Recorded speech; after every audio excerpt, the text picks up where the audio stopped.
firman Tuhan, disilakan saudara untuk berdiri. Kita baca bersama-sama satu ayat ini dengan suara nyaring, dengan hitungan 1 sampai 3. Sekali lagi Ibrani 11 ayat 6, dan yang membawa Alkitab saudara bisa baca di Alkitab saudara, dan juga bisa saudara lihat di monitor di depan saudara. Ibrani 11 ayat 6, 1, 2, 3. Tetapi tanpa iman tidak mungkin orang berkenan kepada Allah, sebab barang siapa berpaling kepada Allah, ia harus percaya bahwa Allah ada dan bahwa Allah memberi upah kepada orang yang sungguh-sungguh mencari Dia. Semua berkata amin. Puji Tuhan, silakan duduk kembali. Sekali lagi saya bacakan ini. Tetapi tanpa iman tidak mungkin orang berkenan kepada Allah, sebab barang siapa berpaling kepada Allah, ia harus percaya bahwa Allah ada dan bahwa Allah memberi upah kepada orang yang sungguh-sungguh mencari Dia. Jadi kita lihat di sini berbicara tentang iman. Jadi topik saat ini ialah iman. Kalau berbicara tentang iman, tentunya tidak asing lagi bagi kita. Semua orang Kristen seringkali membaca dan mendengarkan hal ini. Tetapi pemahaman iman yang mendalam, seringkali orang Kristen gagal di dalam hal iman ini. Sebab itu iman ini tidak boleh didiamkan begitu menjadi beku begitu saja. Tetapi iman itu harus terus digulirkan di dalam kehidupan kekristenan. Mengapa? Karena tanpa iman tidak mungkin orang berkenan kepada Allah. Jadi iman itu tetap harus ada dalam kehidupan kita. Dan di sini kita lihat melalui pembacaan, Tuhan mengutamakan dan menuntut iman dalam setiap kehidupan atau hati orang-orang percaya. Di orang-orang yang percaya akan Dia. Dan Tuhan selalu menghargai kepercayaan kita atau iman kita. Sebab itu, apakah iman itu? Iman itu kita angkat di sini, kita bicarakan di sini, dan iman itu yang kita dengarkan. Setiap percakapan orang dan pemberitaan firman Tuhan itu dasarnya bukan dari luar, bukan dari tradisi, bukan dari kelompok ini dan kelompok itu, tetapi dasar firman itu sendiri. Jadi sekali lagi, apakah iman itu? Iman itu dasarnya ialah firman itu sendiri. Sebab itu di dalam Ibrani pasal yang ke-11 ayat pertama dikatakan iman adalah dasar dari segala sesuatu yang kita harapkan. Jadi iman adalah dasar sesuatu yang kita harapkan. Jadi kalau kita mengharapkan sesuatu kepada Tuhan, di dalamnya terkandung iman. Apa saja yang kita mengharapkan? Kekuatan, kesehatan, berkat, program, rencana-rencana kita ke depan. Jadi kita harus memiliki iman. Karena harapan-harapan kita tanpa iman, dia tidak akan memiliki bukti. Sebab itu, dan bukti dari segala sesuatu yang tidak kita lihat, yang kita harapkan kita belum lihat. Berkat Tuhan yang akan mengalir kepada kita itu kita belum lihat. tetapi kita pada dasarnya hanya mengimani, mengharapkan Tuhan berikan kekuatan, berikan kesehatan, kemampuan, hikmat akal budi, sehingga kita dapat mengerjakan pekerjaan kita masing-masing. Dan kemudian kita lihat berkat itu mengalir melalui pekerjaan yang dimana kita mengimani pertolongan Tuhan ada dalam kehidupan kita. Saudara yang dikasihi Tuhan, tentang iman ini saya banyak mengajar kepada murid-murid di sekolah Alkitab dan di STT. Kalau saya sedang mengajar, di mana saya katakan pelayanan itu, yang dimana kalian itu akan pergi, harus memiliki iman dan ada harapan di situ. Jangan melihat situasi lingkungan yang ada. Saya memberikan contoh tentang saya datang ke sini. Naik kapal 3 hari 3 malam baru sampai Pulau Cau, belum ada jalan darat, baik TW dan Pulau Cau. Saya jelaskan bagaimana perjuangan iman itu di dalam pelayanan. Jangan kalian hanya melihat, oh ini seperti ini sekarang. Tidak, jangan melihat di situ. Tetapi kembali kepada awalnya, bagaimana perjuangan itu dilaksanakan, atau perjuangan itu mengandung, memiliki warna iman. Karena tanpa iman tidak seperti ini, kukatakan. Begitu setiap saat saya menasihatkan teman-teman dikala mereka mau merintis pelayanan pekerjaan Tuhan. Mereka dari sini baru pergi, saya katakan itu supaya ada semangat dalam kehidupan mereka, dan mereka harus bekerja berlandaskan iman. Jadi iman itu dasarnya firman Tuhan. Dan saudara bisa juga melihat, kita bandingkan dengan Ibrani 7 ayat 6, Ibrani 7 ayat 7, Ibrani 7 ayat 11, dan Ibrani 7 ayat 22. Saya baca yang ke-6 dulu, atau pasal 6. Tetapi Melkisedek yang bukan keturunan mereka memungut persepuluhan dari Abraham dan memberkati dia walaupun ia adalah pemilik janji. Ayat 7, memang tidak dapat disangkal bahwa yang lebih rendah diberkati oleh yang lebih tinggi. Saudara perhatikan di sini. Yang memiliki janji adalah Abraham. Kita tahu tentang janji Abraham. Janji Abraham diberkati. Janji Abraham keturunannya akan seperti bintang di langit dan pasir di laut. Dari keturunannya akan muncul raja-raja atau kerajaan-kerajaan, dan itu terjadi walaupun di dalam kurun waktu yang cukup lama. Sampai sekarang kita melihat janji tentang Abraham ini. Tetapi di kala itu dia di sini Melkisedek yang bukan keturunan mereka. Jadi Melkisedek bukan keturunan Abraham, memungut perpuluhan dari Abraham dan memberkati. Dan Abraham menerima, melakukan dengan iman.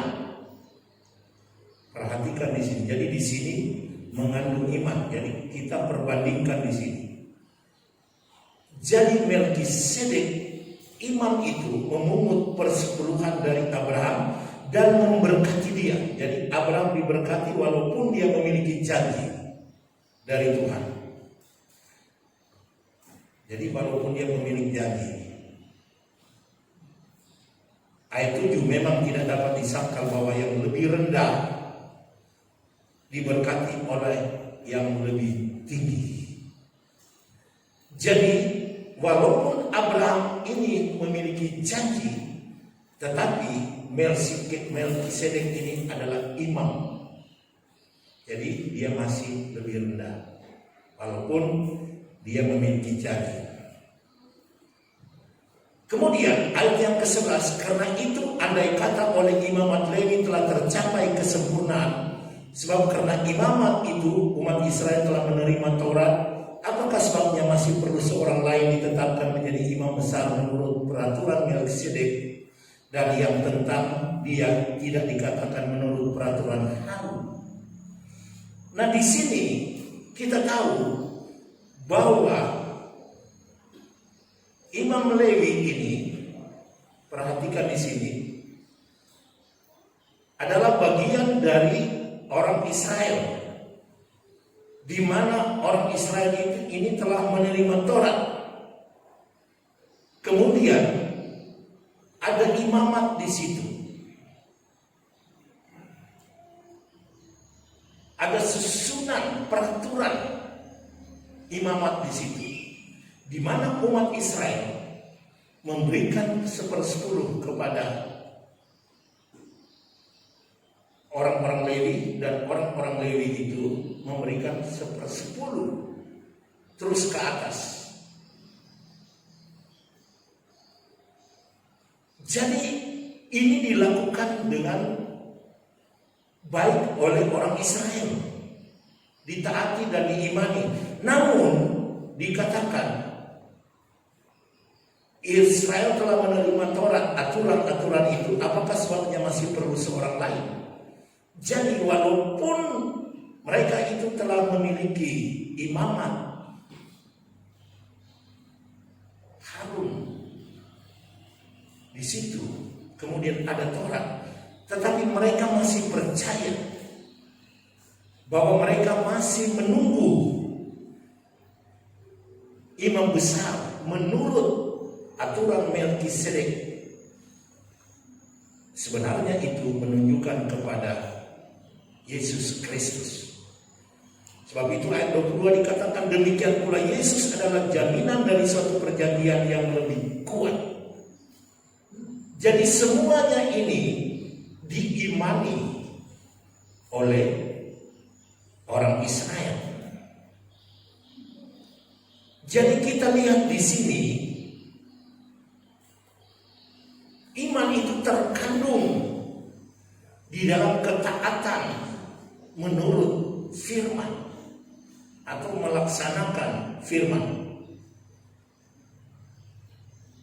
Sebenarnya perkataan Ibrani yang diterjemahkan tentang iman berarti menyokong atau percaya.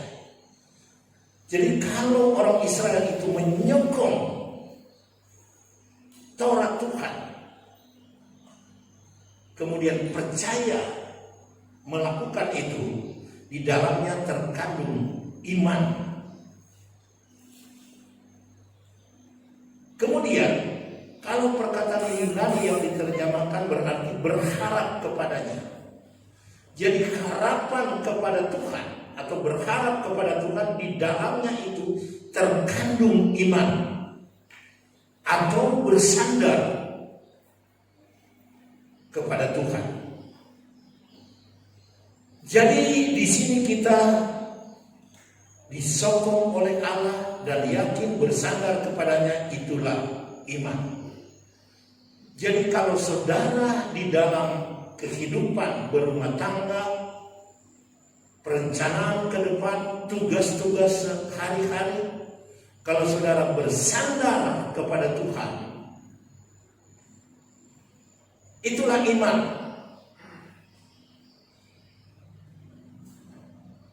Saudara mau menyokong pelayanan pekerjaan Tuhan, itulah iman.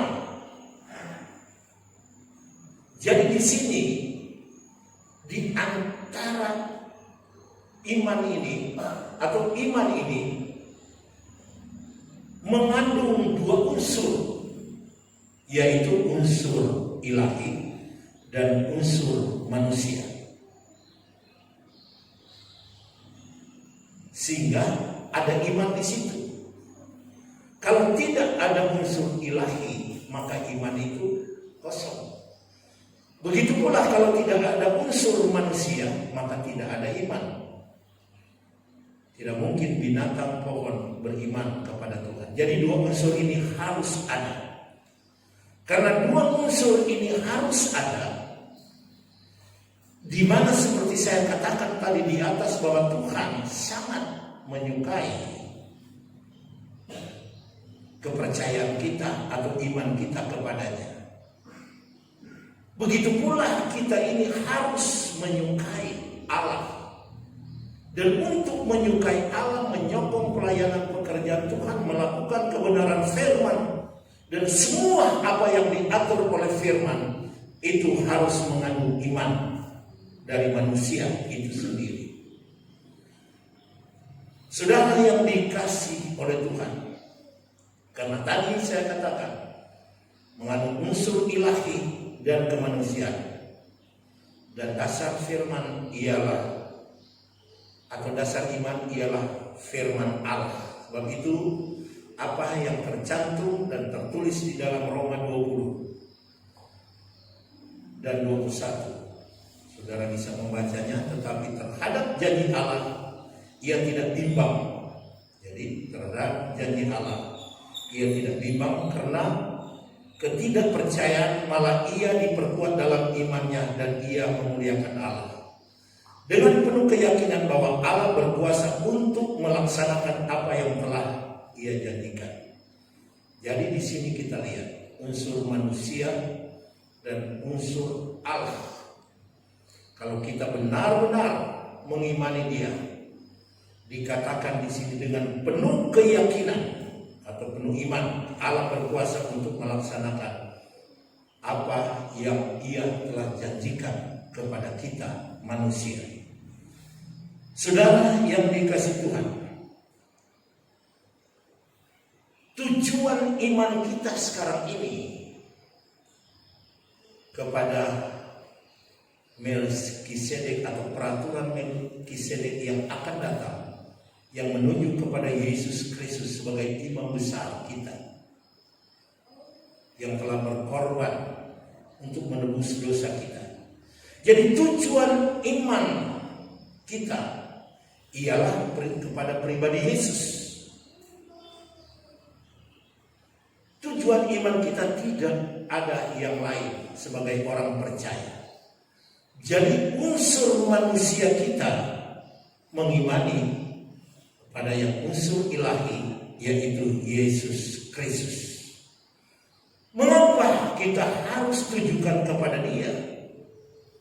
Karena Yesus Kristus yang telah menyelamatkan kita dari segala dosa-dosa kita, sehingga Dia rela berkorban di atas kayu salib. Dan iman kita sekali lagi hanya mau tertuju kepada Yesus Kristus, Sang Juru Selamat, yang telah rela berkorban di kayu salib. Darahnya tercurah ke bumi ini untuk menguduskan kita. Dan saya yakin dan percaya hal ini kita imani. Kita imani, kita percaya dengan sungguh-sungguh. Dan apabila kita mau melakukan kebenaran firman dengan iman pun kita akan melihat janji Allah akan tercurah atau memberikan jawaban kepada setiap apa yang kita rindukan dan pohonkan kepada Dia. Tuhan Yesus memberkati firman ini, kiranya dapat menolong kita sebagai umat Tuhan yang mau melangkah di tengah-tengah dunia yang penuh dengan tantangan dan rintangan ini. Karena tanpa iman kita tidak akan dapat melihat Allah. Amin. Kita nyanyikan satu pujian.